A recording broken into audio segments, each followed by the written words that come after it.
সম্রাট অগাস্টাস ঘোষণা করে দিলেন যে সকল ইহুদিদের নিজ নিজ নগরে গিয়ে নাম লেখাতে হবে। যোসেফ ছিলেন দাউদ বংশীয় লোক, তাই বেথলেহেম নগরে তাদের নাম লেখানোর উদ্দেশ্যে নববধূ মারিয়াকে নিয়ে রওনা দিলেন। পথে মারিয়ার প্রসব বেদনা শুরু হলো।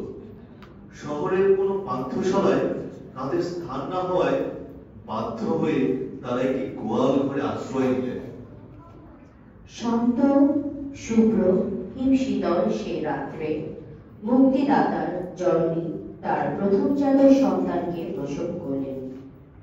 কিন্তু জগতে তার দাদার আগমন কেহ দেখতে পেল না। জগতের মায়া মরিচিকার মোহে অন্ধ মানুষ তাদের অট্টালিকার সুনিদ্রায় মগ্ন ছিল।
নবজাতকের প্রথম ক্রন্দনধ্বনিতে মুখরিত হলো এই ধরাতল।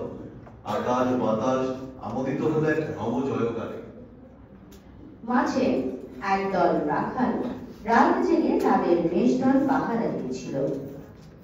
মধ্যরাতে হঠাৎ আকাশ হলো আলো ঝলমল, সুমধুর এক সুর ধ্বনিত হয়ে আকাশের প্রাণময় আনন্দে শিহরণ উঠল।